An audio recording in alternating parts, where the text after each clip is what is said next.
Herri, já, bara góðan daginn og takk fyrir að koma. Ég heiti Björn Steinbeck. Ég flýg stundum drónum, ég segi það alltaf og ég ætla að fara aðeins yfir bara eldgosinn náttúrulega sem að kannski var það sem ég byrjaði á og síðan svona ég verið að þvælast aðeins út heiminn og mynda og koma aðeins inn á hvað gerist þar. Það er náttúrulega alltaf að markaðsetta sjálfan sig. Ég er mjög hrifinn af þessari mynd. Kona mín er ekki jafn hrifin af henni en mér finnst það mjög skemmtileg. Þetta var tekið bara núna í sumar við Sundhnúka og þarna var ég að prófa, var búin að vera að prófa nýjan dróna frá DJI. Þeir eru svo góðir við mig að þeir senda mér stundum dróna til að prófa og þarna var ég bara að leika mér aðeins með Zoomi og sjá hvað myndi gerast en ég get alveg lofa ykkur því, ég er búin að vinna þessa mynd mjög mikið í Lightroom því að það þurfti aðeins að fixa hana. En kannski bara svona aðeins, ég myndi segja þetta verið ljótasta myndin, ég fór bara inn á Gemini og bjó til eina mynd af Phantom á Íslandi. Í rauninni, kannski leiðilegt að segja, en drónar verða í rauninni til, hef ég fundið út af Ísraels her af öllum mönnum á 8. áratugnum við myndavél eftirlit á landamærum. Það var svona kringum hernað og eftirlit og njósnir. Það var fyrirtæki sem kom með dróna á markað 2010. Ég reyndar hitt mann sem notaði þann dróna á Suðurskautslandinu 2012 minni mig þegar hann var að labba þvert yfir Suðurskautslandið. DJI kom með Phantominn 2013. Hann er þarna. Það var reyndar ekki myndavél á fyrsta DJI Phantom drónanum. Þeir voru með GoPro og sem var fest á hann en síðan kom þeir skömmu síðar út með sem fyrsta myndavéla dróna per se. Síðan náttúrulega bara þetta, drónar er náttúrulega notar á svo mörgum stöðum í dag. Við sjáum að lögreglan á Íslandi byrja að nota dróna mjög mikið. Mér finnst það ótrúlega gott skref. Við höfum náttúrulega verið í smá slagvið á við gosinn því að við megum ekki stundum fljúga þegar þeir eru að fljúga. Okkur finnst svolítið mikið pláss en það er eins og það er. Við skiljum alveg tilganginn. Og síðan náttúrulega landmælingar og alls konar vísindarstarf. Þeir eru ekki allir með myndavél, þetta er ótrúlega merkileg tæki og maður er byrjað að sjá þetta mjög víða. Síðan náttúrulega kannski harmleikurinn stríð í Úkraínu, það er náttúrulega oft kallað fyrsta drónastríðið. Góðan daginn.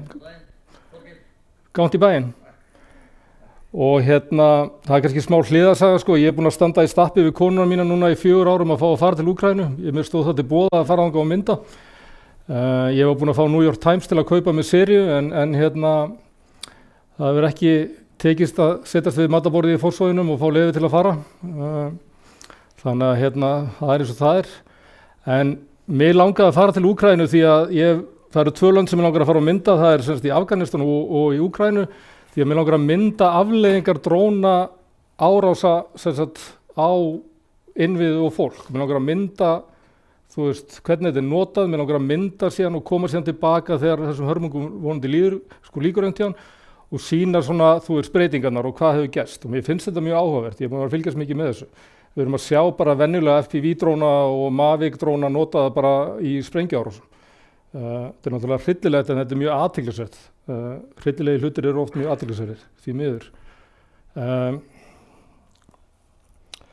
Síðan kemur náttúrulega þessu þetta er hinn eilífi baráttar það er náttúrulega búið að vera fyrsti svona alvöru drónin frá DJI kemur 2013. Það eru búið að vera mjög mikla breytingar á reglum og reglugerðum. Okkur sem erum að fljúga finnst náttúrulega alltaf að vera að þrengja meira á okkur. Það er sem betur fyrir núna komin próf og annað sem hún getur tekið en þetta er ef ég myndi gefa svona mitt persónulega álit á þessu þá finnst mér kannski við sem erum að vinna við að skrásetja náttúruhamfarir og annað erum búin að taka út prófin, erum með kannski fleiri 1000 klukkutíma flogna. Okkur finnst stundum kannski að þetta vera svona kannski einhverja kategórir á milli svona upp á að byggja traust og svona leyfa mönnum að vinna vinnuna sína. En Samgöngustofa hefur samt verið mjög góð núna síðustu 2 árin í að fræða, fá menn til að taka prófin, upplýsa og þetta en til dæmis í Bandaríkjunum er þetta algjör martröð að fljúga drónan Það er bara, ef út gripinn, ég ætlaði að fljúga dróna í New York daginn, vinur minn á Penthouse í New York sem er mjög þægilegt ég gat flogið bara beint yfir á Manhattan og við höfum alveg getað átt að vona á því að lögreglan væri bara niðri eftir 5 mínútur og ég myndi fá $10.000 sekt og dróninn tekinn og ég fengi ekki að koma aftur til Bandaríkjanna. Þannig að þetta er mjög áhugavert landslag. Síðan þetta þetta bara svona þessar algjörlega almennu reglur þessi 120 metra regla, mér finnst hún alltaf svolítið sérstök því að þú getur náttúrulega bara labbað hún á Esjuna og flogið sem 120 metra þaðan en það þessi punktar sem að maður alltaf að velta fyrir sér Við höfum lent í vandræði með þetta við gosin því að við þurfum náttúrulega oft á tíðum að fara hærra til að ná þessu rétt og fanga þetta rétt og en við erum með sérstakar við erum með, hvað heitir það, tetrastöðvar, man ekki hvað það heitir. Þannig að við köllum bara inn og við tölum við aðgerðarstjórn og við spurjum bara og það hefur bara gengið vel Þannig að en þú veist, fyrstu 2 tímarnir alltaf gæslan og maður svona að reyna að fela sig út í hrauni og fljúga meðan þyrlan einhvers staðar fyrir ofan og en þá fer maður bara ekkert hátt og maður bara að passa sig En þú veist, þetta alltaf þessi fína lína að reyna að skrásetja heimildir og vera í sátt og samlyndi. Þannig að þetta ég ætla ekki að ljúga ykkur, ég oft búinn að fljúga kannski eins og ég átti ekki að fljúga. Ég meina það væri asnalegt fyrir að reyna að segja eitthvað annað Þannig að ég ætla ekki að reyna að ljúga því að ykkur Það sem kannski athyglisvert við þetta að á Íslandi eru ótrúlega mörg svæði sem má ekki fljúga drónum og það eru svona stofnanir, þjóðgarðar og fleira sem setja reglur. Eina sem ég myndi setja út á við þá að það ofboðslega svifaseint og flókið að sækja leyfi. Það eins og fólk kannski átti sig ekki alveg á því að við kannski getum ekki tekið á loft í 20 metrum úr rigningu og þá þarf að sækja aftur leyfi til að færa sig á annan dag og annað. Þannig að þetta getur verið, þú veist, ég held svona með nútíma tækni og svona Ísland.is og öðru að það mætti nú alveg svona, kannski reyna að finna svona einhvern milliveg en ég skil alveg að þú getur ekki verið með 300 túrista í Jökulsárlóni með drónuna sína. Það bara, ég ber virðingu fyrir því Þannig að það svona, þú veist, en við erum á góðri leið held ég. Já.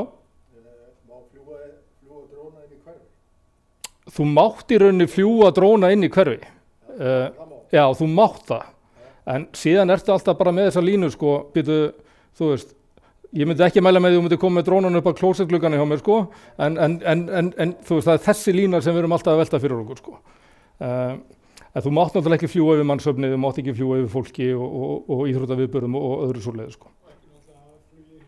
Nei, og ekki aðflýja á flugvöllum náttúrulega Þannig að ég kem inn á það á eftir það er mjög athyglisvert þar Síðan þetta viðhorfið. Það svolítið merkilegt. Ég kom kannski aðeins inn á þetta áðan. En ég hef fengið versta viðhorfið hef ég fengið frá ferðamönnum. Erlendu ferðamönnum þar sem við erum bara að trufla þeirra upplifun að því að vera á Íslandi. En síðan hef ég 5 mínútur seinna séð 2 þyrlur lenda við hliðina á þeim það var ekkert vandamál Þannig að þetta er ný grein.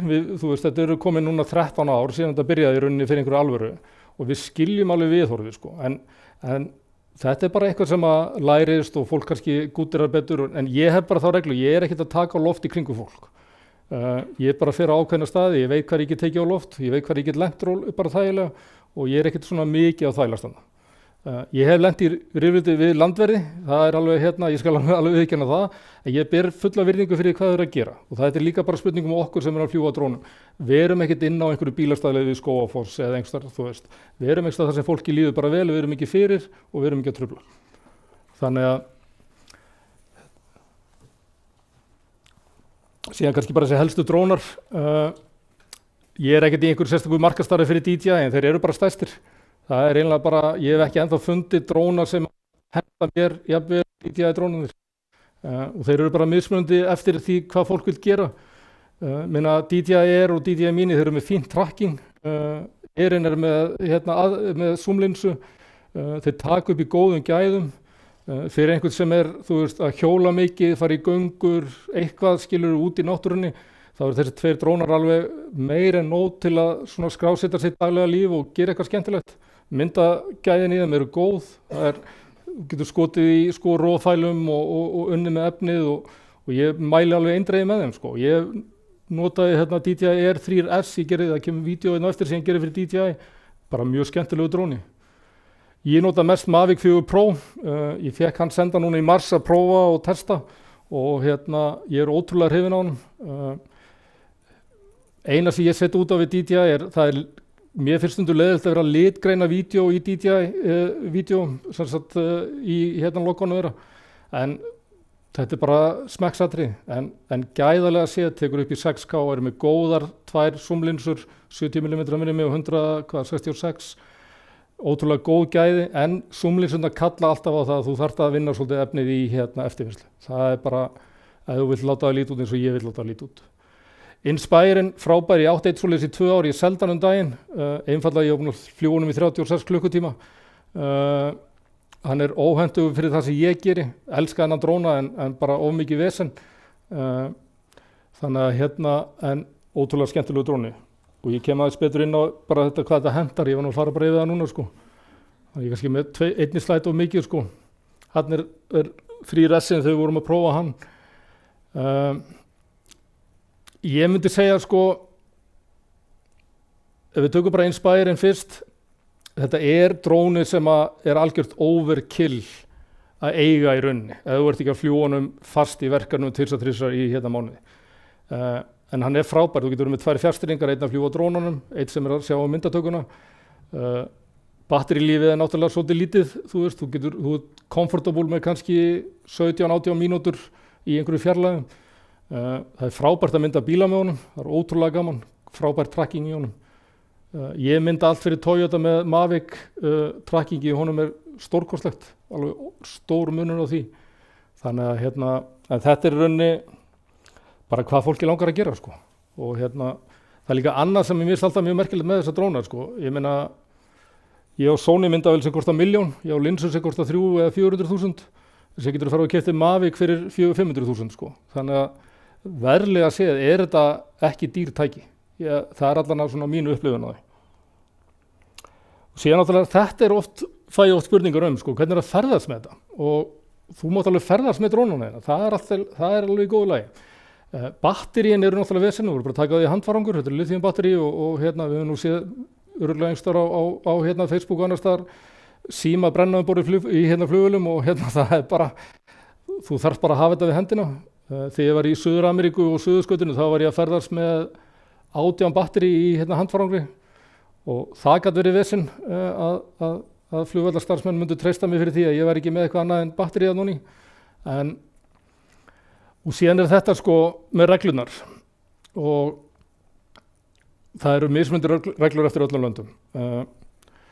Þetta Buenos Aires, þetta nú fræga gatan í þar sem þeir fögnuðu heimsmeistaratitilnum. Ég hef þá reglu þegar að ferðast, ég reyni helst að bóka mig á hótel þar sem sundlaug á toppnum eða bar. Það svona, ég búinn að læra það svolítið á mínu ferðalögum að það þægilegt að taka á loft þar. Og ég yfir höfuð alltaf fengið leyfi til þess. Þannig að ég tók þessa mynd þegar ég var í Buenos Aires fyrir rúmlega ári síðan. En þetta bara, þú veist, kanna reglurnar og veri ekki að þvælast fyrir, standa ekki, þú veist, við hliðina á Colosseum og bara henda drónu upp í loftið og alla mynda það, sko. Það fer ekki vel í fólki þar. Ég hef flogið dróna yfir Colosseum, það var frá einmitt bar á hótelinu sem ég var á og en ég þurfti að fljúga honum í 2 km burtu, en það var alltaf í lagi. En þetta þú veist, og aftur, ég ætla ekki að fara að segja að við séum þú veist, þetta alltaf þessi þunna lína sko, að fanga eitthvað, vera að búa eitthvað til, ná einhverju versus það hvað þú máttur raunverulega gera. Ég ætla ekki að leika mig sem einhvern siðapóstul í því. Það ég búinn að brjóta reglurnar og það bara þannig sko, því miður. Ef þú ætlar að ná einhverju þá þarftu stundum að beygja reglurnar sko, eða brjóta þær. Síðan þetta sko þegar þú ert að fljúga, þetta bara hefðbundið, þú veist, ekki fljúga með tóm batteri. Mér finnst þetta með vindinn, þú veist, ég hugsa alltaf vindáttir þegar ég er að fljúga. Þá bara get ég svona út af reynslunni reikna svolítið út hvað ég er að gera, hvert ég get flogið, hvers vegna. Ég var að mynda fyrir síldarvinnsluna út af Reykjanesvita fyrir 2 ára síðan. Ég þurfti að fljúga drónanum 7,5 km út og þá þurfti ég að fljúga 7,5 km tilbaka. Hann var á 0% í síðustu 2 mínútur og hann lenti bara sko, hann var dauður sko þegar hann lenti, hann drap á sig sjálfur. og ég misreiknaði aðeins vindinn og vindáttur getur breyst og það er svona alls konar hlutir sko, en mér finnst þetta oft langt mikilvægasti punkturinn sko, og líka ef þú ert að fljúga í miklu vindi, verður þá svolítið klókur, þú veist, þá betra að keyra kannski aðeins lengra, fljúga á móti vindi skilur til að komast á staðinn og þá áttu meðvitinn tilbaka. Það er svona, þið líður alltaf betur með það. Þannig að, og eins og ég segi alltaf, ef að drónin vill fara heim, leyfðu honum bara að fara heim sko, þú veist, verður bara vissum að sé að fara rétt á punkt. það annað getur verið svolítið flókið.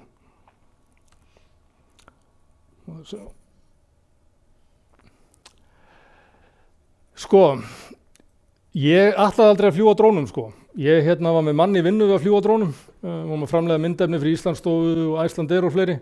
Hann var bara aldrei laus, hann var alltaf upptekinn. Þannig að ég sagði við kona mín, ég ætla að kaupa með dróna. Og ég labbaði niður í Fossvogi, ég býði í Fossvoginum og labbaði þetta niður og ég henti honum á loft og þetta var bara eins og allir PlayStation leikirnir sem ég var búin að spila við sólmenn sko. Þetta var bara einhvern veginn, þetta bara lá í höndunum á mér. Mér fannst þetta svo einfalt og ég einhvern veginn bara, já, ok, þetta er, og síðan alltaf bara læri maður hitt sko. En þessi mynd er tekin af Ara Magg vini mínum, ég tók hann með mér aðra ferðina á 24 tímum upp á Fagradalsfjall þegar það byrjaði að gjósa og þessi mynd er tekin rétt áður í næ einu svona kannski að mínu frægustu skotum.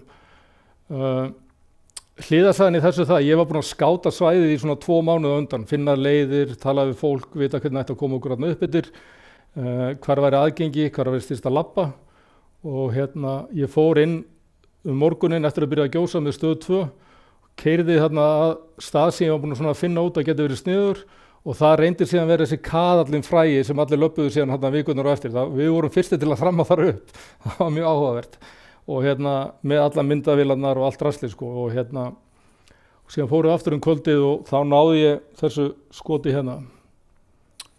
á nú að spila smá sjá. Nei. Rúnar, hvernig fáið til að spilast? Þú veit ekki, þú gerur þetta í makkanum eða ekki? Jú. Nú er þetta á PC. Nú er ég á PC. Ok. Cannot play media. Þá lendum við í vandræðum. Eða svissa eitthvað? Nei, við skulum sjá. Sjáum hvort það leiði þetta. Það er nefnilega að konverta vídjón. Þau ekki bara tengja makkið á bara? Við getum gert það. Það ekki bara? Jú, það var með hann. Ef fólk sé tilbúið að bíða. Menn að bíða í eina?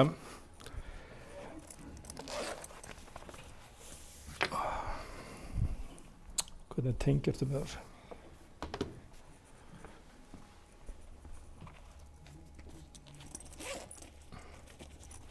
Þetta er svona þegar maður fer á PC. Ég ætla ekki að segja neitt meira.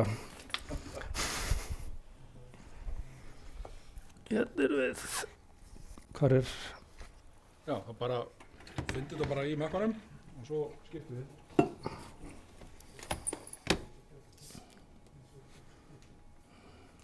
Þetta er bara hérna.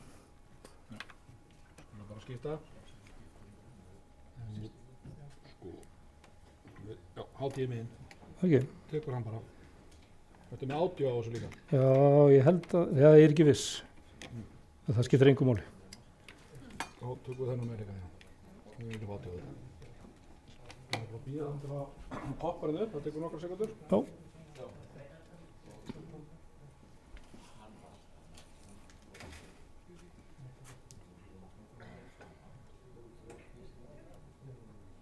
Ekkert merki frá tölvu. Er HDMI á Nei, makka? nei. Er ekkert HDMI á hann? Nei, þetta er, Það getur verið að þú þurfur að fara á þennan hérna. Það er allt í lagi. ok. Tökum hann bara svona. Það er bara voðalega fast.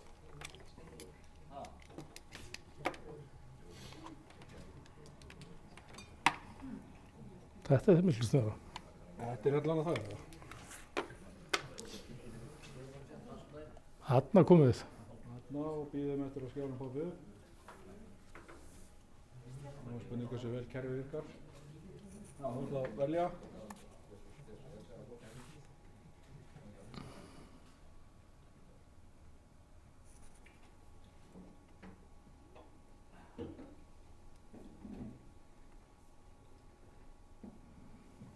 Þetta er mjög spennandi.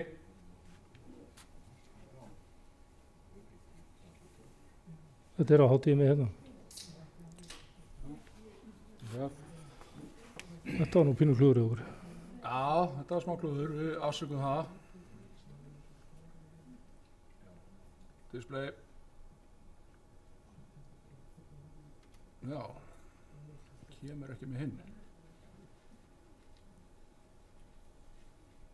Þetta ætlar ekki að virka hjá okkur, þetta vídeo. Það ætti að koma báða displayana henni upp, sko. Þá heldur bara áfram með hitt. Það veit ég, þú ert með hátíðið mitt, það þú ert bara að ljúga mér. Er ég að ljúga þér? Já, þú ert með hérna. Djöfull er ég lélegur í þessu. Já, kannski verður þetta eitthvað veit í þessu. Ég mun ákveða að vera að detekta skjá tölvuna þína þar að segja.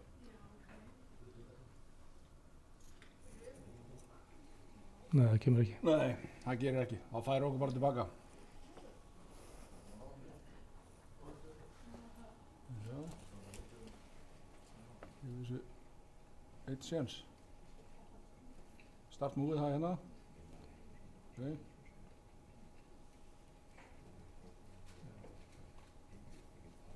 Hvað er hún hérna? Ja, þetta er bara prófælanir. Þeir erum ekki, skulum ekki vera að eyða einhverju hérna troubleshoot ekki þetta.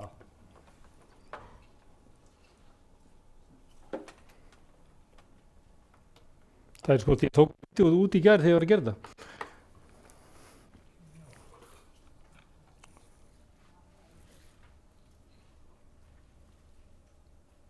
Þá verður bara að hoppa yfir þetta.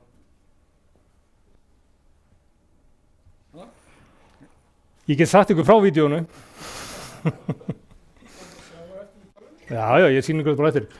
Það sem gerist þarna var það að ég átti eitt batteri eftir, ég átti svona 20% eftir á batteríinu og ég var með svona lítinn FPV dróna sem ég var nýbúinn að kaupa mér og ég ákvað bara að fljúga eftir hrauninu og í gegn.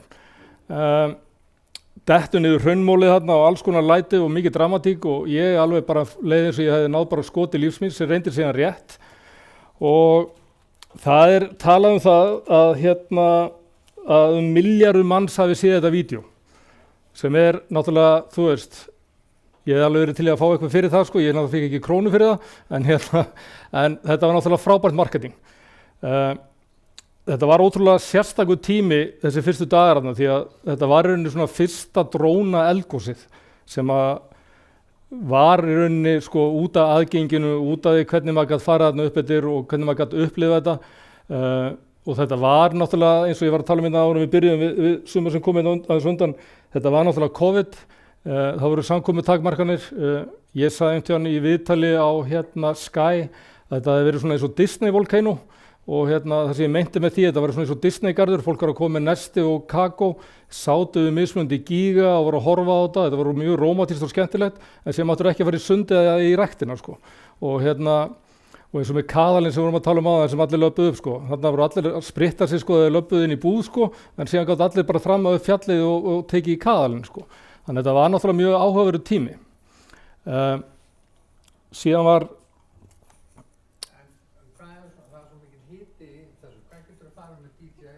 Já, ég kem inn á það á eftir. Það er mjög góð spurning sko. Þetta er tekið þarna bara, þið sjáum hvað fólk er nálagt og þetta er mynd sem ég tók bara þennan fyrsta dag sem að gígurinn var í gangi. Mér hefur alltaf þótt ótrúlega vænt þessa mynd, mér er svolítið svona lýsandi fyrir, þú veist, þetta er fólk bara alveg uppið og björgunarsveitin að labba og taka myndir og þetta er svona eina af svona mínum uppáhaldsljósmyndum frá þessu gosi. Hérna er nú vídeo og annað vídeo, það spilast ekki, en þetta er síðan vídeo sem ég fengi mjög mikla athygli út á og þetta er sem sagt á páskadag 2021 þegar gígur númer 2 opnaðist. Við keyrðum alltaf upp þessa leið hérna og þið sjáuð bílinn hérna uppi, þetta er ég að fljúga drónunum áður ég fór heim og þetta er svo lýsandi svolítið fyrir Ísland sko, eldur og ís og mér finnst snjór og eldgos alveg ótrúlega fallegur hlutur og hef eitt miklum tími að mynda það. Útlendingar, fólk sem fylgir mér á samfélagsmiðlum er alltaf jafn hissa yfir þessu þú veist, eru þið geðveik, af hverju er svona nálagt? það svo erfitt að útskýra þetta fyrir fólki sem hefur ekki upplifað þetta. Það manni líður aldrei eins og maður sé einhverju hættu, en það kannski út í að við erum búin að þurfa að kaupa okkur gasmæla, erum með þessar talstöðar, erum með grímur, við erum búin að fara á svona smá námskeið og læra hvernig við höfum að hafa okkur og vera í kringum þetta, en þetta bara alltaf þetta, að bera virðingu fyrir náttúruöflunum, sko. Þetta síðan gígurinn sem var eftir, þið sjáu gömlu gígana hann að bakvið, þetta tekið í maí 2021, þetta sería sem að mér varst mjög skemmtilegt, ég kalli þetta alltaf silfurserían, því að það svona, þið sjáu það betur hérna. Þetta þessi litur sem kom á gíginn hérna í svona viku, 10 daga max minni mig, og þetta sýnir ykkur líka þennan abstrakt sem maður stundum að reyna að fanga, sko. Þetta ekki alltaf bara einhver svona landskeip með einhverju sjóndeildarhring og skýjum, það alveg ótrúlega fegur inn í þessum gígum, sko, og þú vorst að tala hitann áðan.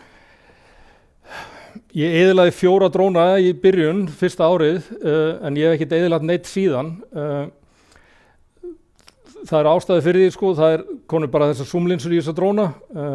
Þú lærir síðan bara, og ég kem inn á það einn og eftir, hvernig þú lærir inn á hitann og fljúga þessu. Og þetta bara, eins og segi, mér finnst alltaf svo mikið fegur í þessu, sko. Þarna í svona 60-70 metrum. Og þannig kem ég kannski inn á þetta, sko. Fyrir utan hitann, þá var, sko, stærsti lærdómurinn var að vera ekki hræddur við að eyðileggja drónan. Og ég þetta hljóma furðulega, en sko, ég áttaði mig á því eftir að vera búin að missa 4 dróna, að ég þyrfti að vera hætt að vera svona hræddur við að missa drónan. Og þá bara fór þetta að ganga betur. Ég hætti að hugsa 350 skallin sem ég var alltaf að reyna að borga, sko. Heldur bara, ég bara svona tók þess meðvituð ákvörðun að bara hætti að vera svona hræddur við að missa drónan. Og ég þetta hljóma furðulega, en þetta bara því meira sem maður flýgur þá verður maður bara örugri. Og þið þekkið það öll sem hafa bara flogið í drónum. Þetta bara svona þessi learning curve sem maður þarf að fara í gegnum. Hitinn ræðst rosa mikið af vindáttum, kalt úti, heitt úti. Þú veist, ég myndi aldrei fara með dróna neðar en svona 60-70 metra. Ég því miður, ég get sýnt ykkur inn í tölvunum eftir vídeo þegar ég flög inn í gíginn og hann bráðnaði náttúrulega bara. En þetta lærist rosalega hratt. En síðan eftir þessar zoomlinsu komu þá náttúrulega bara þetta alveg ótrúlega þægilegt, sko. Þú þarft ekki að fara svona nálægt, sko. Og sérstaklega það gaman að mynda fólk með þessum zoomlinsum. Perspektífið bara eins og standi bara inn í hrauninu og ég verið að leika mér svolítið mikið með það. Hins vegar sko, fannst mér mesta sko, vandamáli vera að læra að stilla myndavélina.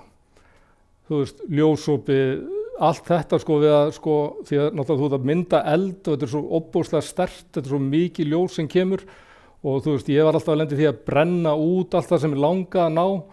Þannig að ég svona fór að þróa tækni við það sem í rauninni bara þetta þetta eins einfalt og gæti verið, sko.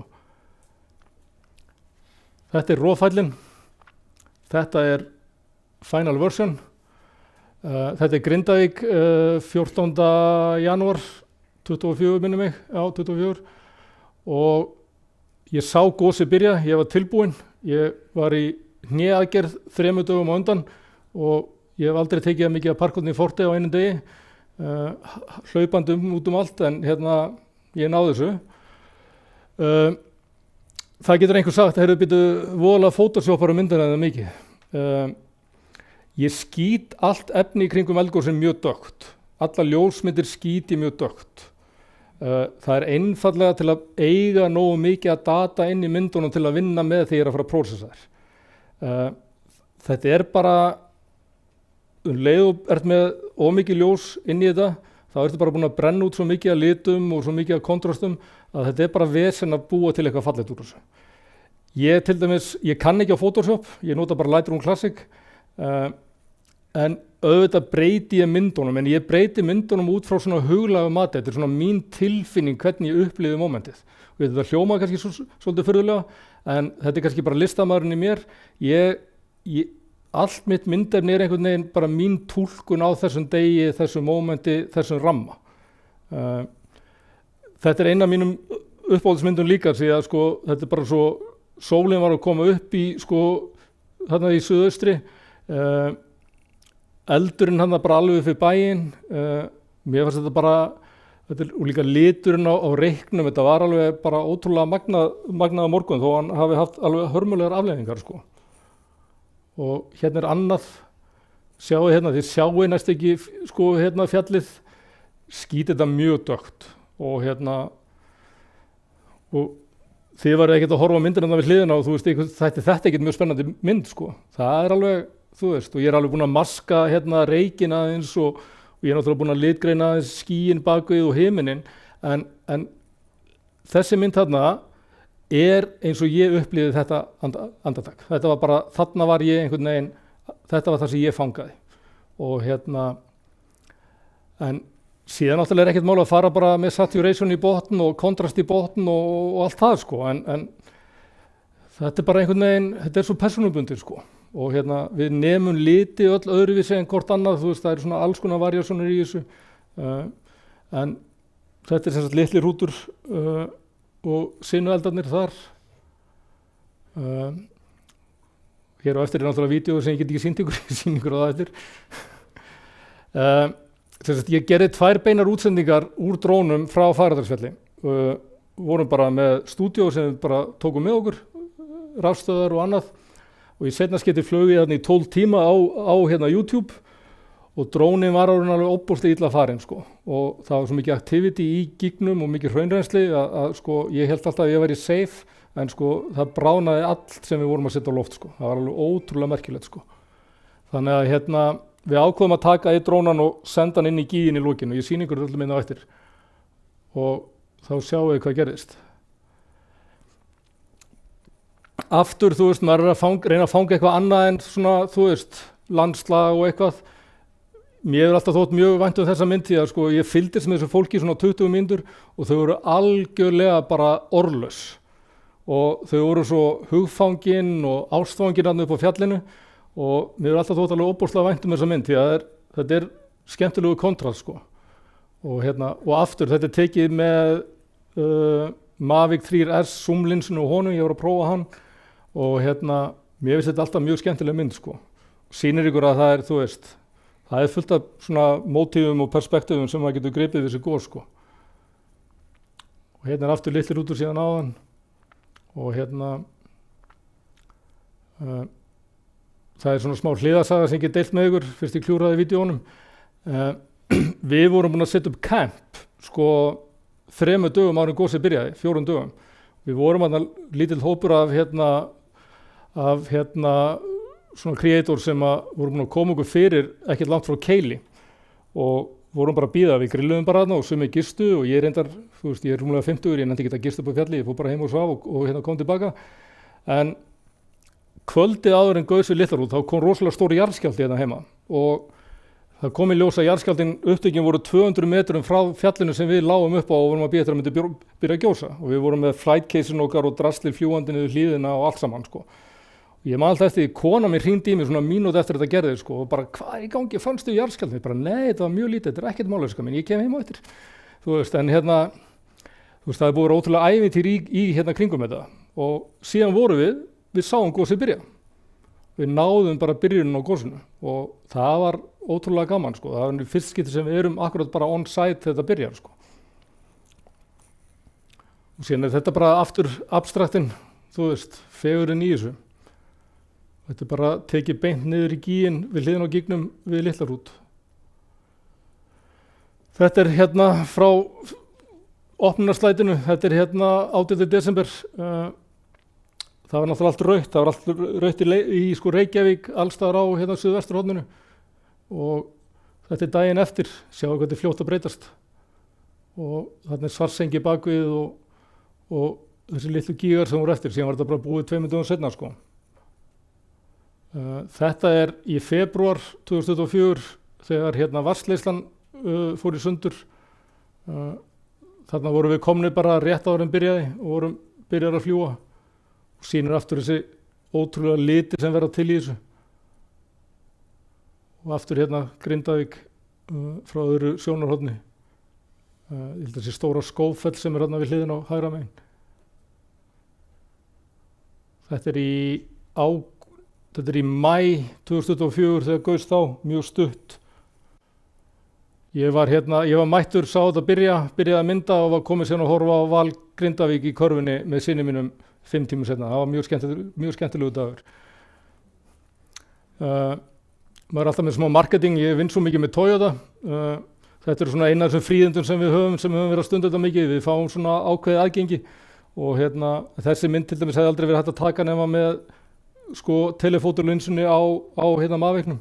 Þú nærið þessu kompressjoni, þú nærið að þjappa þessu saman og gera þetta skemmtilegt. Og síðan bara finnst mér þess alltaf svolítið lýsandi að við keyrðum annað framhjá einhverjum dögum undan og ekkert vandamál Það er alltaf verið að byggja sama veginn aftur Þetta er bara alveg ótrúlegt En síðan skiptum við alveg takt. Það er annað sem ég hef verið að gera sem kannski hefur ekki farið mikið fyrir. Ég hef verið svolítið mikið út á sjó. Ég er komin á sjómunum, pabbi var á sjó í 50 ár. Ég var á sjó þegar ég vissi ekki hvað ég ætla að verða þegar ég var orðinn stór og mér finnst ótrúlega gaman út á sjó og árið 2022 þá byrjaði ég samstarf við Síldarvinnsluna að skrásetja sjómennsku og skip og þetta náttúrulega hefur gjörbreyst eftir að drónar komu og það er náttúrulega alveg ótrúlega gaman. Það eru svo margir borð í þessu skipin sem eru að nota dróna og eru að fljúga og ég hef verið að eyða svolítið miklum tíma út á sjó. Ég var bara út á sjó fyrir 10 dögum síðan að elta loðnu og er jafnvel að fara aftur eftir helgi og á þetta skip. Þetta er Hákon sem ég eigu Gjögurs. En það er alveg trikkið að fljúga út á sjó, sérstaklega á svona minni skipum. Ég hef verið að lenda á mjög litlum togurum og það er alveg bara púlsinn fyrir upp í 170 og ég svitnar því að ég veit ekki hvort ég tekst að lenda drónunum. En þetta er mér finnst þetta ótrúlega gefandi og skemmtilegt og það sem mér finnst líka skemmtilegt við að mynda út á sjó er það að sjómenn er alveg ótrúlega þakklátur fyrir þetta. Þeir eru stoltir af skipunum sínum, þeim finnst gaman að sé vera að sýna þessu athygli og þetta er ótrúlega skemmtilegt og en stærsta vandamálið þarna er hreyfingin að vera að lenda drónum. Ég slekk alltaf á öllum nemum á drónunum þegar ég er að lenda þeim og taka á loft, þá er hreyfingin að trufla minna. Þú getur verið að fá viðvaranir upp á skjáinu, þú getur ekki tekið á loft út af hreyfingunni og það er út því að fjarlægðarneminn undir, það er aldrei hægt að taka hann úr sambandi, þannig að hann er að meta einhverja hreyfingu, þó að standi þú getur ekki tekið á loft, þá bara kveikir maður og upp og bara frá skipinu og ég er ekki að íkja, ég sé breytingun á púlsinum í hvers getur sem ég er að taka á loft eða að lenda út á sjó, þetta er stressandi. Og þegar ég var að fljúga Inspiredum út á sjó í Suður-Ameríku og Suðurskautinu, það var ekki þægilegt. Þannig að, en þetta er búið að vera ótrúlega skemmtilegt. Þetta er Hákon aftur og mér finnst líka bara, þessi kontrastar allir, skýin, skipið, einir einhvern veginn, það er ekkert þarna. Mér finnst það alveg ótrúlega skemmtilegt Þarna var haugar sjór, ég var að fljúga í 12-13 metrum á sekundu og ég tók alltaf á loft hérna. Og ég þurfti náttúrulega að passa að ég færi ekki í mastrið eða færi eftir hliðinni eða eitthvað og sérna bara trikkið út á sjó og reyndar með allstaðar þegar þú ert að fljúga drónum. Það er alltaf best að bakka honum bara inn þá ertu bara með hreyfingarnar réttar í fjærstýringunni. Þér líður betur með það, þú hefur meiri kontról yfir drónunum og þannig að já, þetta er búið að vera mjög áhugavert Þetta er líka svolítið skemmtilegt með fjarlægina. Þarna flög ég einhverja 5 kílómetra út til að ná Vilhelm undir Snæfellsjökli og ótrúlega fallegu dagur. Ég man, ég var svo hissað, það var náttúrulega engin vindur. Þarna náði ég að mynda alveg í góðar 20 mínútur áður ég flög honum tilbaka aftur En það sýnir ykkur að drægnin í þessum tækjum er alveg ótrúlega merkileg og alltaf þótt þetta svolítið svona íslensk mynd. Nei, þetta var með Mavic 3. Já. Þetta er þetta er svona perspektíf sem var ekki hægt að ná áður nema útgerðin myndi leigja þyrlu eða Ómar Ragnarsson þannig að svolítið flókið. En það sem er skemmtilegt við þessa þú sérð alveg nótina, þú sérð móta fyrir loðinu torfunni og þetta er beitir NK sem ég farið tvisvar á og sér vírana og allt saman þetta er svolítið svona skemmtileg mynd fyrir sjávarútveginn og ég hef alltaf verið mjög montinn af þessari mynd. Já, að vera að snurpa þarna og þessa tók ég nú bara í þar síðustu viku eða ég fyrir 10 dögum síðan sjáu Dyrhólaey og það allt þarna bakvið og sólarlagið og Ég man alltaf eftir því ég var krakki, ég var alltaf svona mynd á sumum heimilum, svona sólarlagsmynd með konu í bikini, sko. Ég var alltaf að hugsa litin þar, sko. Það svona hvernig ég tengi við það, þú veist. Svona upplýði ég sólarlagið. Ég get alveg lofa ykkur því, ég búin að maska aðeins himininn og breyta honum aðeins, skilu, eins og ég upplýði þetta. En sjáu samt að tónar samt mjög vel við, sko, ljósunum borð, vinnuljósin. Þannig að þetta svona, þú veist, það mörg að hyggja þegar þú ert að vinna svona mynd og draga fram upplifunina, sko. Mér finnst þetta alltaf, eins og segi, mér finnst þetta alltaf mjög gaman. Herru, ég síðan, sko, búin að fara víða. Ég búin að fara Svalbarða, ég búin að fara Grænland, Norðurslóðir, Kanada, Perú, Brasilíu, Argentínu, Síle, South Georgia Island og Suðurskautslandið. Ég var í 30 daga ferð núna í haust síðast, það var Grænland og Norður Kanada og það er búið að vera ótrúlega flókið að vera í þessum verkefnum og það ég kem inn á það hérna, þetta nú skipið sem ég hef alltaf verið á og hérna alltaf sama skipið, þau eiga 3 skipi, ég lenda alltaf á sama skipinu og þetta tekið á Grænlandi núna í haust. Þið sjáu þarna, sko, getið ímyndið ykkur að ferðast með þetta, sko, hálfan hnöttinn. Það alveg tjalleg, sko. Þarna eru 2 drónar, 1 FPV dróni, Inspireinn og þetta alveg, þú veist, þetta alveg púsluspil, sko. Og ég lenti í því í Lima í Perú að þá var hérna flugvallarstarfsmaður búinn að taka Inspireinn til hliðar af bandinu. Ég náttúrulega bara með AirTags og að trakka og ég skreið í gegnum plastið þarna sem ég sjá alltaf á þessum flugvöllum og öskra á hann að henda drónunum aftur á bandið, sko. Hann ætlaði bara að stela honum, sko. Þannig að hérna en þetta alveg hausverkur og í dag ég í rauninni bara með Mavicana og þá jafnvel það að koma nýr dróni núna, ég lýsi nú ekki að ljóninu, það að koma núna Avata 360 dróni, mjög skemmtilegur, kemur núna í lok mars, þannig að ég mun fara að nota hans svolítið, en ég vanlega ferðast með kannski 2-3 dróna, Mavica, 4 og síðan ég náttúrulega vantar myndavélarnar mínar og linsurnar allar þarna inni líka, sko. Þannig að þetta eru oft á tíðum 3 stórar töskur, sko, bara undir búnað, sko. Hérna skipið, við erum að sigla frá Ilulissat og aftur einhver svona ótrúlega skemmtileg hérna sólsetur. Ég alltaf hérna, þetta kallað sundeck, en ég alltaf bara í kringum ís og snjó, þannig að ég veit ekki alveg hver þetta fyrir í sólbaðana, en þetta sem sagt fyrirtæki sem að ég kynntist bara fyrir tilvíðun. Ég var að gera heimildamynd fyrir 66 gos í Eyjum, sé þetta skip sigla inn, myndaði það, komst að því að sá sem yfir social media hjá þeim var að followa mig. Hann skildi ekkert í því að hérna ég hefði áhuga að mynda skip og ég búinn að fara 3 heimsálfur, 62 daga borð í þetta skip og held fyrirlestra líka, en ég mynda bara fyrir þau. Það má ekkert gefa efni, þeir nota þetta bara í marketing og þetta svona, þetta kallað svona 7-stjörnu expeditionskip. Það hérna à la carte matseðl á hverju kvöldi og surf and turf og það eru fleiri starfsmenn en gestir borð í þessu skipi. Þetta þú veist, maður kvartar ekki yfir lífsgæðum þegar búin að fara þarna borð, sko. Þetta alveg fáránlegt, sko. Og ég jafnvel að fara núna 2 ferðir núna í vor. Önnur ferðin heimskautasvæði Rússlands. Ég ekki búinn að segja já við því, ég var mjög erfitt með að fara til Rússlands, en hinn Indonesia og Japan sem að ég fer jafnvel í og hérna bara náttúrulega spenntur fyrir því, sko. Hérna sjáum við, þetta á Grænlandi. Þarna tók skipstjórinn bara ákvörðun, hann sigldi inn í þessa litla fjörð sem í hérna mjög löngum firði á Suður Grænlandi sem vorum að sigla í gegnum. Og það var náttúrulega bara flugumæður. Vist þess alltaf svolítið skemmtileg. Aftur, þú veist, það ekki bara þetta perspektíf, þú veist, kíkja fyrir aftan sig, hvað fyrir aftan, hvað fyrir neðan þig og allt það, sko, sem að svo skemmtilegt við þessi tæki, sko.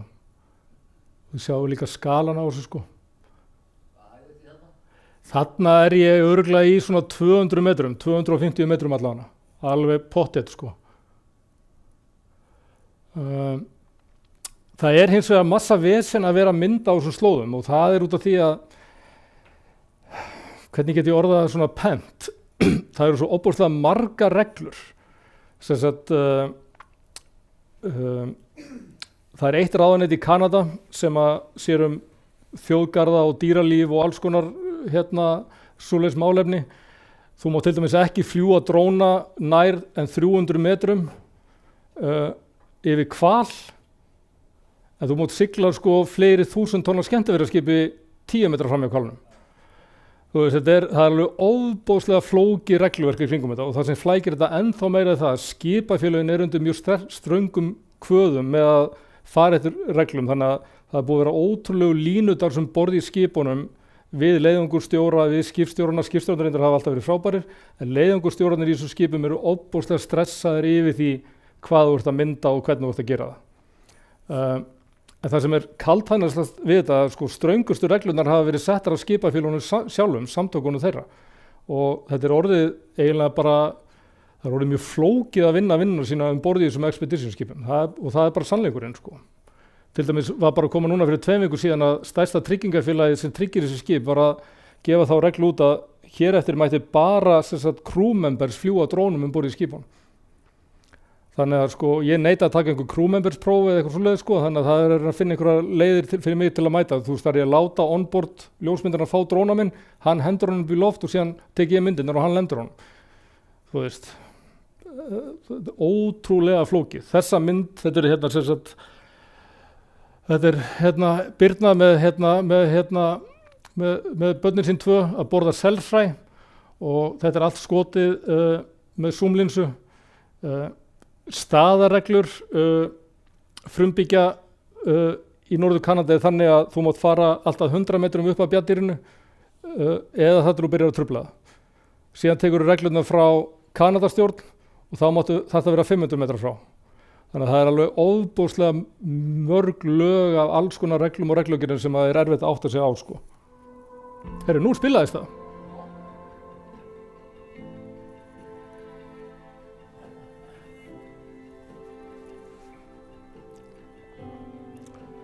Og hún kom síðan og rak þennan í burtu, sko. Það var ótrúlega merkilegt að fylgjast með því.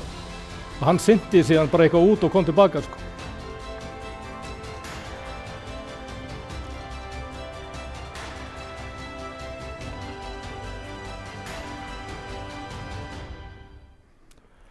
Og þarna var ég með leiðangurstjórna alveg á nálum, sko. Bara, þú veist, ekki fara á nála, þú veist, ég var að fá að skoða þetta og þetta er alveg massa flókið til að segja ykkur. Síðan er einmitt með þetta, ég tók þessa myndir hérna. Hérna er ég að mynda þessat íspjötnin hérna uppi. Þarna eru svona 70 manns í sódíökum allstar í kring með myndavélar og tala saman og talstöðar í gangi og allt þetta, og íspjötnin er bara að labba þarna með fram.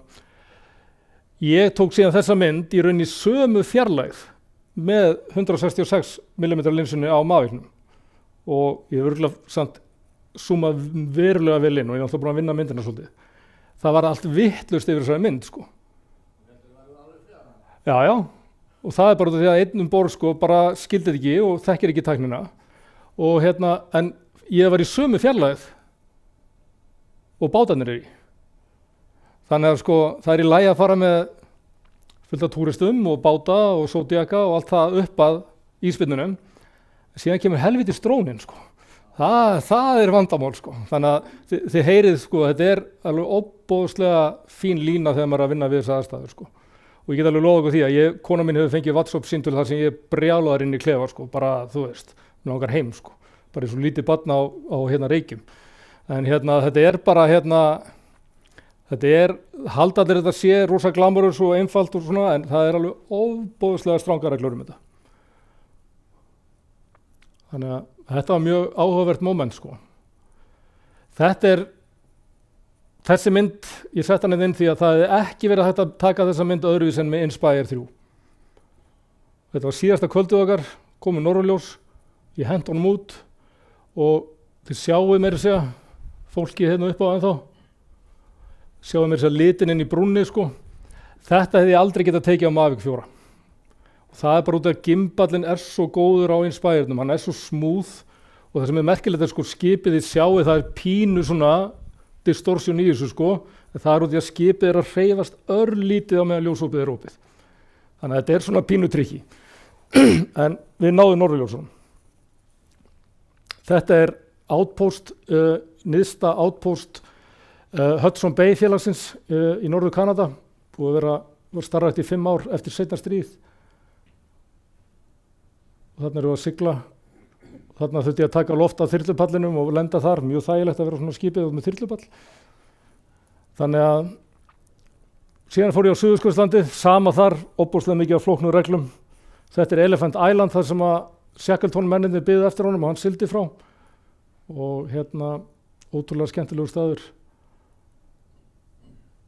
Og það líka með þetta, sko, þú veist, þarna ertu komin í staðinn við með eldgosin, þá ertu komið endurkastið af sjónum og snjónum og jöklunum, þannig að þú ert svolítið að vinna með að skjóta aftur svolítið dögt.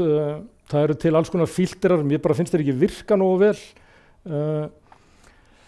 Ég hef notað á stundum, en þetta St. Andrews Bay, þar sem stærsta mörgæsanýlunda í heimi.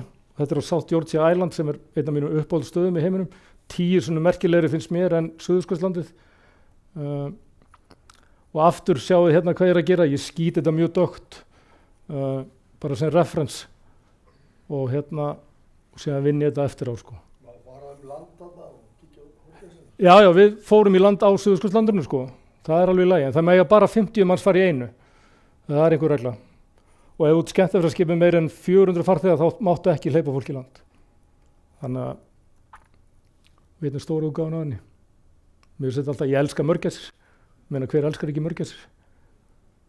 Þarna lögðum við bara skipinu inn í ísröndinni og fórum með fólki í svona að sjá Zodiacana á bakvið. Þetta var mjög skemmtilegur dagur. Þetta allt skotið á Inspire 3. Trump ekkert búið að skjóta mörgæsir á Grænlandi? Já, enga mörgæsir á Grænlandi. Hann heldur. Já, hann veit ekki neitt held ég. Ekki það ég ætla að fara út í einhverja pólitík. Ég geti þurft að fara á hann. Þetta South Georgia Island og ef þið einhvern ætlaði að fara á Suðurskautslandið, farið í ferð sem fer á South Georgia Island. Þetta sturlaður staður. Þetta einn syðsta eyjan, það var hvalveiðistöð Normanna í 20 ára og þetta bara, og ég ekki að vera leiðilegur, þetta var miklu merkilegur en að fara á Suðurskautslandið. Ég man ekki, hún mjög löng, hún mjó og löng, sko. Þetta bara fjallgarður alveg í gegnum hana, sko. Og ofboðslega merkilegur staður. Þetta þar líka. Þetta bara skipsflag sem var bara eftir hvalveiðistöðunar. Þarna sjáum við sel inn í rústónum af lýsins tönkunum og bræðslunni. Þarna lá hann bara, sko. Og þarna má ekki gera neitt. Það asbestos í þessu öllu saman. Fólk má ekki fara inn í þetta. Þannig að þetta bara látið grotna inn í náttúruna, sko. Þetta mjög merkilegt að koma þarna, sko. Og síðan bara dýr út allt. Þarna vídeo sem þau verið að sjá seinna. Þetta er bara svona. Þetta ekki flókið. Þetta Ari Mag vinur minn. Mér finnst þetta alltaf mjög skemmtileg mynd. Mér þykir mjög vænt hana. Þannig að Fagradalsfjall, nótt númer 2. Þannig að einhverjar spurningar? Eitthvað sem ykkur... Það er nokkrar á netinu. Þú ekki að byrja þeim? Já.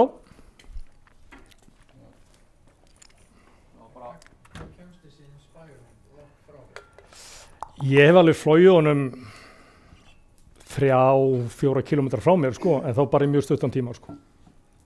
Þú vilt eiginlega ekki vera með 3,5 miljón, sko, á 1%. Þá fer púlsinn, sko, eitthvað allt annað en upp, sko. Það bara, hvað sér það? Það er einn sem við búin að spyrja mjög mikið, en ofta sama. Það reyna að saman þetta hjá honum.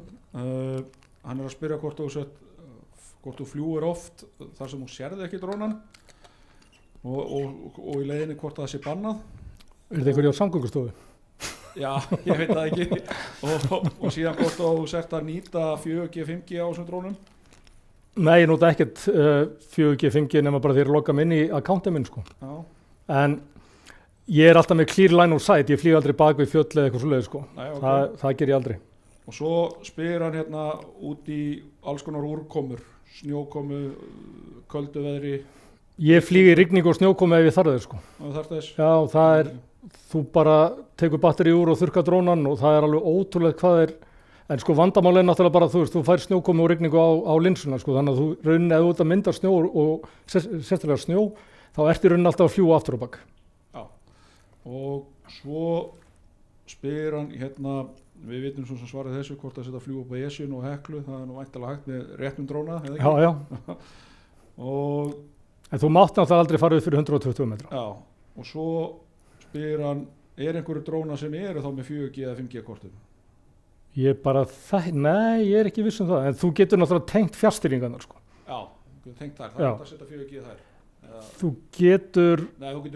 getur tengt þær, þú bara hotspotar, sko. Já, hotspotar. Já, eða Wi-Fi.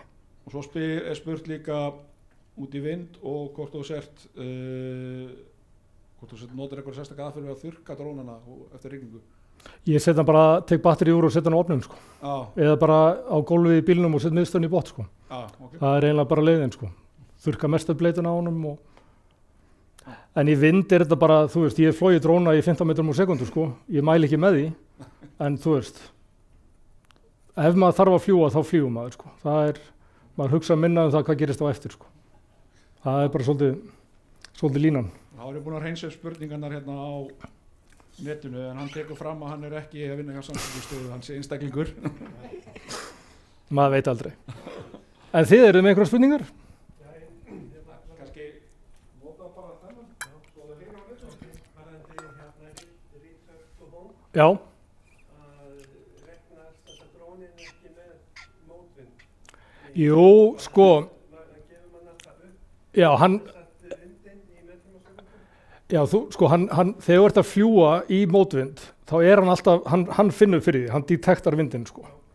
Og hann er að reikna út hvaða tíma þú hefur miðað við batterílífið. Já, og við fljúgum fram í meðvindi. Já. Og reiknar þá mótvindin tilbaka inn í return to home. Ég er ekki alveg vissu það, en það er mín upplifun af því, sko. Já, mín líka. Já, mér finnst hann vera að nema meðvindin, sko. Út í að flughraðin er meiri, sko. Því að þú ert að fljótur að koma þér, sko. Og þú sér líka, sko, strong wind warning alltaf koma upp, þannig ég gerir ráð fyrir að hann sé líka að reikna meðvindin, sko. Og þá náttúrulega mótvindin á móti, sko.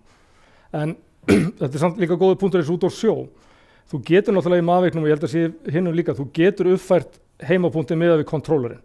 Og þá náttúrulega ertu alltaf með uppfært batterílíf, sem sagt miðað við hvar þú ert að fljúga, því að skipin náttúrulega hreyfast, eru jafnvel að sigla.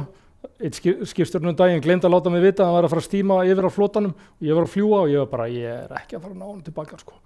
Og Grænlandi lenti í því að, sko, við vorum að fljúga inn að Ilulissat og ekkert mál, tók á loft, en ég flýg inn í Díófens og þú veit með, sko, 152 farþega á skemmtiferðarskip, sko. Hann sneri við skipinu í ísnum til að við getum lent drónunum og það var 2% eftir á batterinu. Ég var gjörsamlega að missa mig, sko. Það voru komin sótijakkar í sjóin, það átti bara að fara að ná í hann, ég átti að lenda á einhverjum ísjaka, þú veist, bara allt í einu bara, og þetta er svona það sem maður lærir, sko. Þarna var ég bara komin inn í Díófens fyrir einhvern flugvöll og drónin, hann bara hékk í loftinu, hann bara beðið eftir mér. Og ég náttúrulega sett hann bara í, þú veist, bestu stillingu og hreyfði ekki neitt og bara, sko, með að skipið voru að snúa, sko. Þannig að Jú, á endanum þegar alveg batterið er bara búið og hann hefur enga kostið, þá bara lendur hann sér sjálfur, sko. Það er ekkert annað í boði. Halló, takk fyrir þetta. Það er mjög skemmtilegt að fá svona innsýn í þetta. Ég með 2 spurningar. Já. Fyrsta lagi hérna kom ekki fram hjá þeir með notkunarsvið dróna, aðeins svona vísindi. Já. Það hefur verið að koma í ljós núna bara til þess að gera mjög nýlega. Hvað er hægt að finna mikið af fornminjum með drónum og af því þá geta menn valið sér ljós og skugga og tíma og allt fínlegt. Ef þú hefur eitthvað innsýn í það væri gaman að heyra það. Spurning 2, þetta með öll þessi boðabönn, hvað finnst þér líklegt að framtíðin beri skauti sér með það nú þegar að, sko, opinberar stofnanir, styrjaldir, her og lögreglumál eru að taka dróna algjörlega í sína hendur og notkun? Eru þá ekki mikla líkur á því að það verði takmarkaður aðgengi almennings að þessu tæki svona í framtíðinni? Sko, ef ég tek bara seinni spurninguna fyrst, sko, með aðgengi og það náttúrulega er búið að setja lög í Bandaríkjunum sem sagt sölu á DJI-drónum. Þar sem að er ekki lengur verið að selja nýja DJI-dróna í Bandaríkjunum, þeir eru ekki fluttir inn. Þú mátt halda að nota þína sem átt fyrir og þar fram eftir götunum. þetta er líka pólitískt sko, DJI náttúrulega kínverskt fyrirtæki og það hafa verið miklar umræður þetta. Það nóg að skoða líka bara eins og með DJI, eins og með Inspire, en þú getur keypt þér Inspire á Íslandi, glænýja með öllum linsunum, flogið með hann til Ameríku og þú getur selt hann fyrir svona 20% hærra verð en þú keyptir hann á. Ég skil einlega ekki að hverju Siggi ekki fluttu til sko, til Bandaríkjanna að selja Inspire en þetta er alveg rétt, en ég sko farið ekki margar hluti í lífinu og gert margt. Ég er bara ekkert að velta fyrir mér persónlega sko, hvernig þetta mun breytast. Ég er mjög sáttur í núinu, en ég held að sjálfur rétt hjá þér. Þetta er svolítið svipað þegar var slökkt á GPS systeminu þegar var ráðist var ráðist á Írak. 90 og hvað var það? 89, 90 eða eitthvað. Þú veist, nú er komin tækni sem er mjög áhugaverð og nýtist í hernaði og er verið að nýta. Reglunar er alltaf að breytast. Ef ég segir alveg svo ég hef meira ágjörð því hvað gervigreindin á eftir að gera við efnið mitt frekar en það hvað er í gangi núna sko. Ég er búin að leika með gervigreindina, ég er búin að láta fólk dansa línudans við eldgos, við ljósmyndir, ég tek ljósmyndir sig á og set inn í gervigreindina og segi látu fólk dansa línudans hjá eldgosinu og það er stjarnfræðilega óþægilegt hvað þetta er raunverulegt sko. Þannig að sko, ég er meira þar sko, en ég skil punktinn sko. Hvað var aftur fyrirspurn? Ég var með fornleifarnar. Ég verið að lesa mig til þetta, mér finnst það mjög athyglisvert. Þetta er líka byggt á landakortum og fyrri myndum sem hægt að keyra inn í gagnagrunna og taka myndir. Þeir eru að sjá rústir og alls konar hluti. Ég held til dæmis að við komum aftur að gervigreindinni. Ég held að gervigreindinni er eftir að nýtast mjög vel inn í alls konar mapping og leitun og fleira inn í drónum í framtíðinni.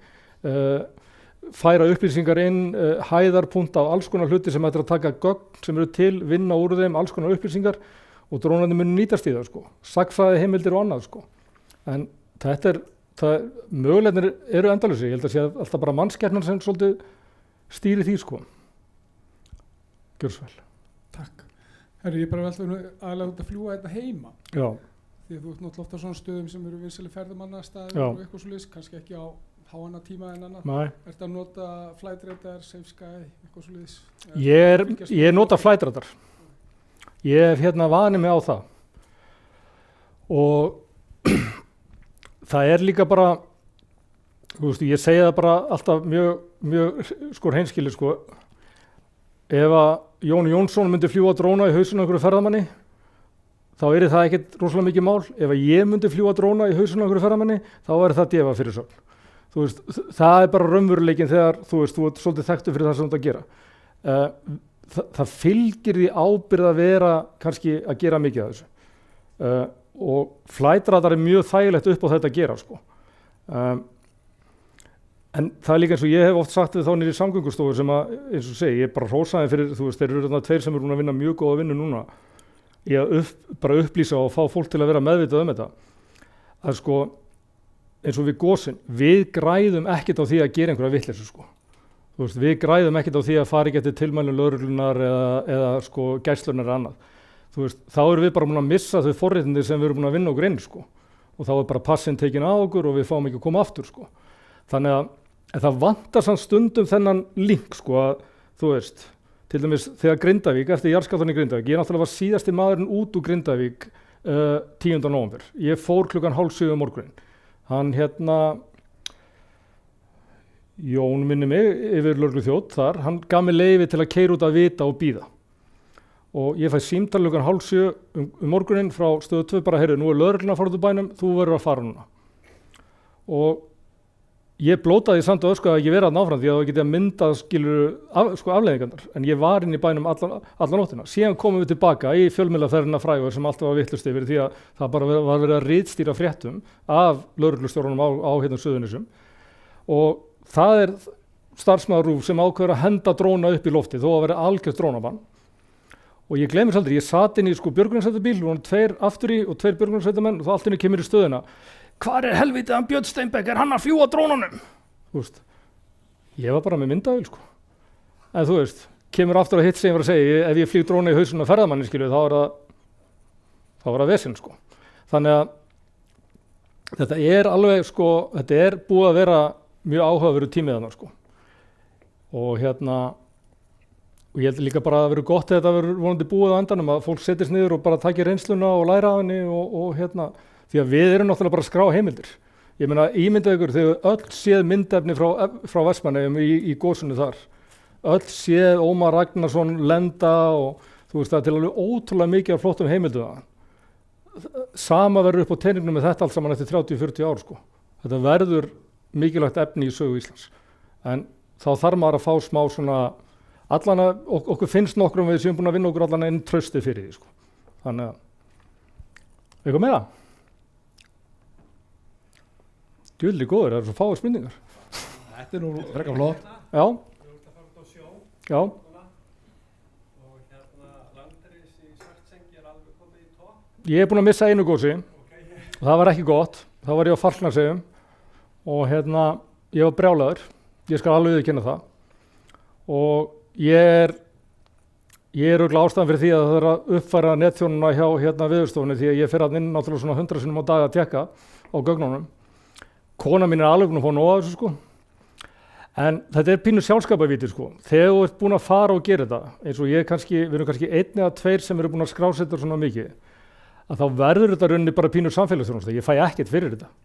Þú veist, ég er náttúrulega fengið markaðssetningu og tækifæri og önnur verkefni, en ég fæ ofboðslega lítinn pening fyrir þetta efni. Og ég er með sko fleiri terabæta efni.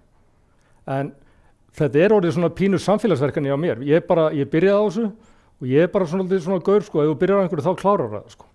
Þannig að ég fer og mynda, það er hringt í mig ef það er allir mælarnir fara á stað og ég mæti. En ég get alveg satt þér, þú veist, ég tekka á þessu þegar ég er út á sjó og ég er brjálaður ef ég fer eftir helgi og það byrjar að gjósa, ég skal alveg viðurkenna það. Einhverju fleiri? Einu spurning. Já. Ég hef aldrei flogið dróna og þekki þú lítið inn á það. Já. Ég er svolítið að kynna mér þetta. Já. Hvaða dróna á ég að byrja að kjópa? Ég ætla að fá að endurtaka spurninguna svo að þau heyri á netinu sko. Hann spyr hérna, hann hefur aldrei flogið dróna og er að spá í hvað hann þarf og hvað það ættir að byrja. Ég myndi skoða Mavic Air 3 S held ég að hann heitir núna eða nýja Mavic 5 Mini. Það er líka annað sem þú ert alltaf að gera þegar þú kaupir dróna hjá DJI, það heitir DJI Care, það er trygging. Ef þú krassar drónanum, hann skemmist, þá borgaru lágmarksgjald, ég man ekki hvað er á þessum drónum, og þá færðu bara nýjan sendan. Og þetta virkar, ég held að sé 3 drónar á yfir 2 ár held ég. Þannig að þjónustan er mjög góð, en ég myndi byrja á þeim. Og ég myndi bara fara líka niður til Gumma og Harðar, niður í búð, niður í hérna Lækjagötu og bara spjalla við þá sko, því að þeir geta sett þetta upp fyrir þig, þeir geta sýnt hvernig þetta virkar og síðan er þetta bara allt sem ég hef gert í drónaflugi og síðan myndvinnslu og öðru, þetta er bara YouTube. Ég hef enga menntun í þessu eða neitt, þetta er bara endalaust YouTube sko. Já og bara það er líka það sem er svo skemmtilegt við þetta sko, það er þú veist, að bara prófa og gera sko.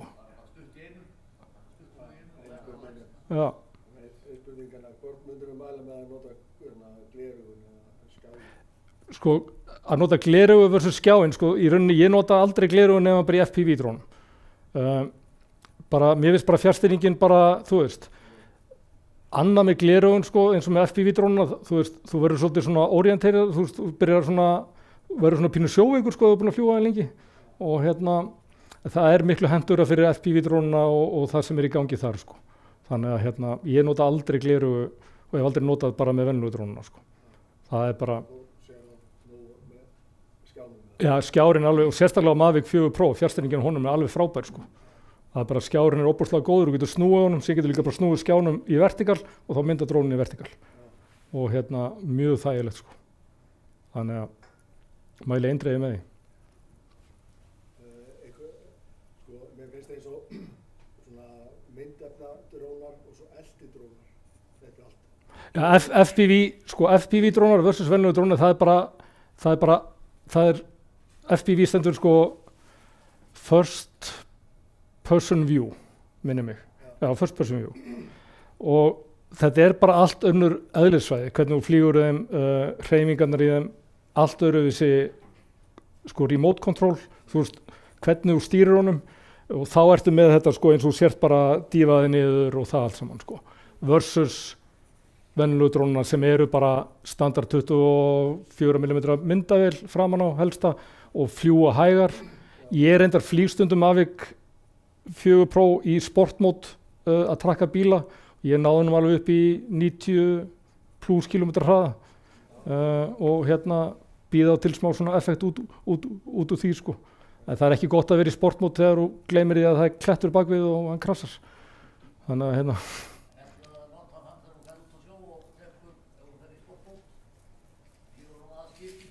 Ég flýg í rauninni aldrei í sportmód út á sjó. Nei, ekki nema bara ég sé að flýga baka. Það bara Já.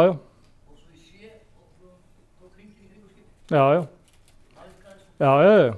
En þú veist, sportmód bara þægilegt að drífa þig, finnst mér sko. Þú veist, eða gera bíla eitthvað sem hreyfist hratt sko. Já, það alveg safe sko. Það brennir bara meira batteri. Það eina sko.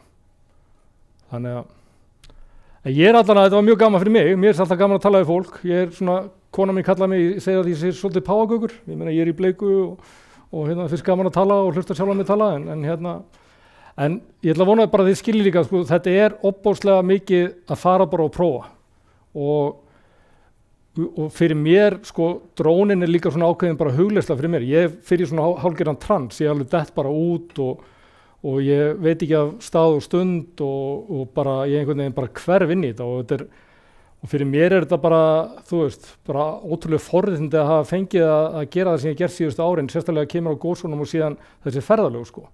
Þú veist, ég með 2 önnur fyrirtæki, það halda allir ég fljúi bara drónum, en ég með 2 önnur fyrirtæki sem enginn veit af, sem ég vinn í daglega og þetta svo þægilegt að halda bara allir, ég sé alltaf ekstra að fljúa drónum sko og bara massa næs, en þetta ótrúlegu forréttindi sem ég hef upplifað síðustu 5-6 árin við þetta og bara fara og skoða heiminn og upplifa þessi eldgos og geta líka bara deilt með fólki einhverju sem áhugavert sko. Þetta búið að vera ótrúlega gaman sko. Þannig bara takk fyrir mig.